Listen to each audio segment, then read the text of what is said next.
Hello, fifth grade, and welcome to your next lesson as we continue to study balance. So in your previous lesson, you learned about radial symmetry as you completed your name reflecting radial balance. We're going to continue to practice radial symmetry, but this time you are going to be learning about the technique of relief sculpture. So relief sculpture, be sure to check out the Google slide for more information and examples. But relief sculpture is the process of creating an artwork that has a flat backing and objects only protrude from one side of that backing. And in this project, we're going to be doing paper relief sculpture. So you could do this with clay, you could do relief sculpture with plaster, stone. There's many different ways to go about doing relief sculpture. In this project, you're using paper. And so you are sculpting paper that protrudes from only one side of a flat backing.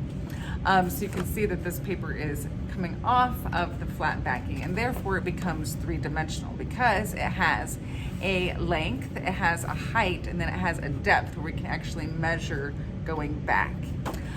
So you're going to be creating, again, radial balance in this artwork as I show you how to create darts, folded darts out of paper, and then you're going to arrange those darts to reflect radial balance and glue them down. At school here, students are doing this as a group project, and they're doing very large ones because they're going to be working in groups of 3 or 4 to create a really large paper. Again, look, it's relief. It has a flat backing and it protrudes from one side. So they fold. You're going to be folding a bunch of darts using colored paper and then gluing them down to create a radial balance. So again, check out the Google slide for step-by-step instructions, grading criteria, all the expectations and key terms. But just real quick, the materials that you will need for this project are, you're going to need a piece of poster board or cardstock, some sort of thick, heavier paper. It needs to be cut into a square. I'm recommending 12 by 12, that's what this is. I really wouldn't go much smaller, you won't have enough room to really create that radial pattern. So 12 by 12, you can go larger if you want, it's really up to you.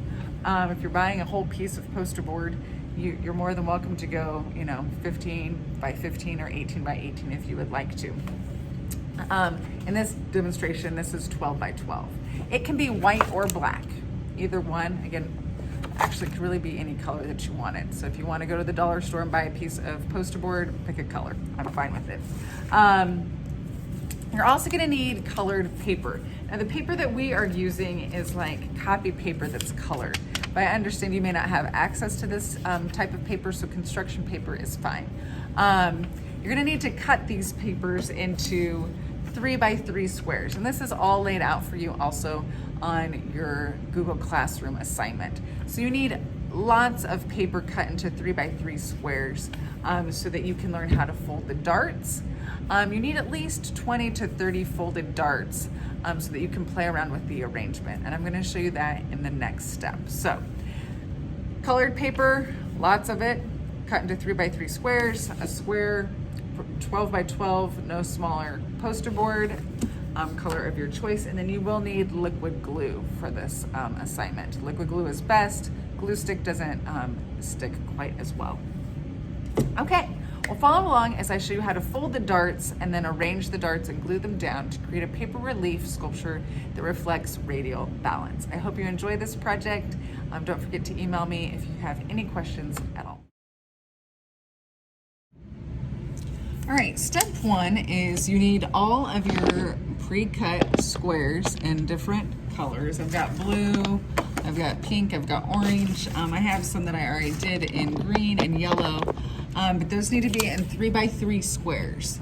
And then you are going to fold, so you're gonna take your square and you're gonna fold it across into a triangle. The more accurately, that paper didn't get cut. This is what happens when you don't cut a perfectly 3 by 3 square. So I'm gonna throw that one away. I'll try that again. All right, so you're gonna take point to point, line them up. There, that's better. Now I have a triangle. You're gonna open that triangle back up. And then it's gonna look like a kite. You're gonna fold in so that this edge aligns with that fold that you just made down the center. And then you're gonna do the same thing to the other side. So now it looks like a kite. Once you have your kite, you're gonna close it in half. And then these points, you're going to fold down, and I'm stopping. It's really important that all the darts are the same. The folded darts that you're creating are the same because we're creating a radial balance, and so we need all of our shapes to be the same. So when I fold it down, it's stopping at the edge here. And then this line should align with this, so I almost have like another kite shape there. So this line goes across, and this point stops at the edge. Then we're gonna do the same thing on this side. So this point stops at the edge, and now I have what looks kind of like a paper airplane, but you should have sort of a kite on the top. Looks like this from the side. The great thing about these darts is that when, you'll see here in a minute, when we start to play around with them, you can layer them and stack them on top of each other.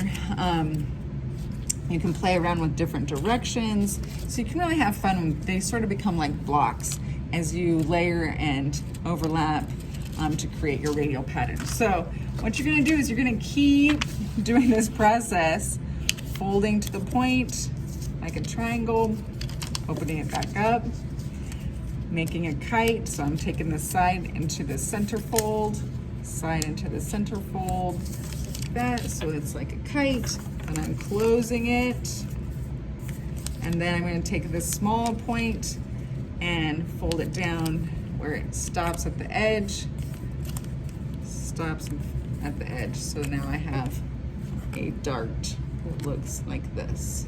Okay, and you want at least 30 of those. Once you have approximately 30, then you're going to take your square piece of paper and you're going to lay down 8 of them. So I need to find the center approximately. You don't need to measure out. We don't need to get out a ruler. We're just sort of eyeballing where the center is on my square. And you're gonna just start playing around with different layouts that are radial, but by pointing them all to the center, this then helps me get my radial. And now I need 2 more light green ones because this is not radial balance because now I've got different colors. I need 2 light green ones. So I'm gonna switch those out.